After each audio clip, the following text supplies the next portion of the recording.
Նախ ուզում եմ հասկանալ, ինչ է եղել, այսօր ինչի եք այդքան ջղագրգիռ, ինչ է պատահել, կարող է խնդիրը նա, որ օգոստոսի 8-ից հետո 3 միջազգային ֆորմատի կարևոր հարթակներում ելույթ եք ունեցել ու 3-ում էլ ստիպված եք եղել խոստովանել, որ այն օրակարգը, որը ժողովրդի վրա ուզում եք ծախել, տապալված է։ Ստիպված եք եղել վախվորած սենց ասել, խնդրում եմ այլևէ թող պարզաբանի, ինչ նկատի ունես տերմինաբանությունը օգտագործելով։ Եթե տերմինների շուրջ եք պայմանավորվել, զարմանում եմ ինչի մասին եք հայտարարում, որ բարդ հարցերի մասին պայմանավորվել եք։ Մունաթ եք գալիս ԵԽԽՎ падգամավորի վրա, ասում եք դատապարտում եմ Զանգեզուրի միջանցքը, տերմինը, որ օգտագործում ես։ Այդ մարդը այլևի տերմինն է օգտագործում, այլևին կարող է դատապարտեք։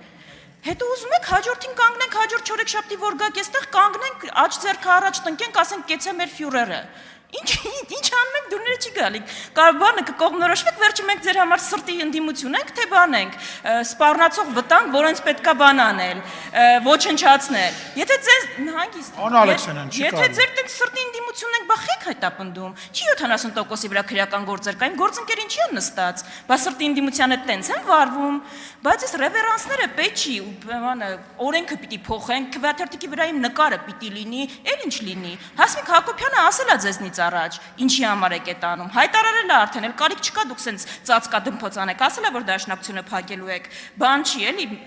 ձեզնից առաջ անկել ասել է, տենց կարիք չկա, չունեք դուք քողարկելու։ Հիմա հարցս ԵԽԽՎ-ում, որ ասում եք, գլուխ եք գովում, որ Հայաստանը այնքան ժողովրդավար է, որ կան ընդդիմադիր համայնքապետեր, ովքեր ընտրվել են։ Պարզ հարց ունեմ ձեզ, մի հատ կասեք այդ ընդդիմադիր համայնքապետերը ո՞նց է ստացվում, որ հենց ընտրվում են, իրենց նկատմամբ քրեական գործ է հարուցվում։ Որ ընդդիմադիր համայնքապետի նկատմամբ քրեական գործ չկա հարուցված։ Ո՞նց է ստացվում, որ ընդդիմադիր համայնքապետերը կամ հետապնդվում են ձեր օրոք կամ սպանվում են, ոնց որ սպանվեց Վալոդիա Գրիգորյանը։ Ո՞նց է ստացվում, որ այս երկրում պաշտպանված եք դուք, գերպաշտպանված։ Պաշտպանված է Արցախահայություն տարածող բլոգերը, բայց ընդդիմադիր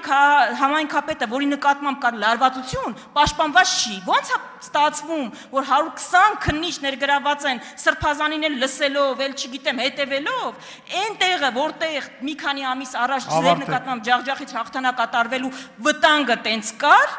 այդ մարդուն կասկածյալներին ոչ հետևում են, ոչ գաղտնա լսում են, ոչ զենքի գնումն են կանխում, որ սենց սպանություն չունենակ։ Այդ ո՞նց է տենց ստացվում ձեր ժողովրդավարության բաստիոնում։ Շնորհակալություն, որ ավարտեցիք։ Հարցին կպատասխանի վարչապետը, համեցեք պարոն վարչապետ։ Լրություն դահլիճում։ Այդ որ տենց է դուք ավելի լավ խոսեք Պրոշյանի դաշնակցական համայնքի ղեկավարի սպանության մասին, որ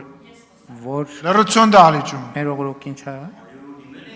Լրություն դահլիճում։ Շատ լավ։ Մի րոպե։ Տեղից չի կարելի խոսել։ Ավելի լավ է խոսեք դաշնակցական Պողոս Պողոսյանի սպանության մասին։ Իսկ դաշնակցությունը փակելու իմաստը ո՞րն է։ Դուք ամեն օր դաշնակցությունը փակում եք։ Ինքը ես կարծում եմ, որ դաշնակցությունը փակելու անհրաժեշտություն չկա։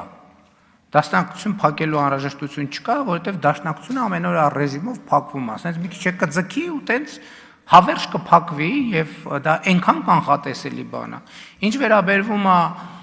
օգոստոսի 8-ի օրակարգին, օգոստոսի 8-ի օրակարգը դուք եք ուզում տապալվի, բայց դա բացառված է, որ տապալվի։ Ես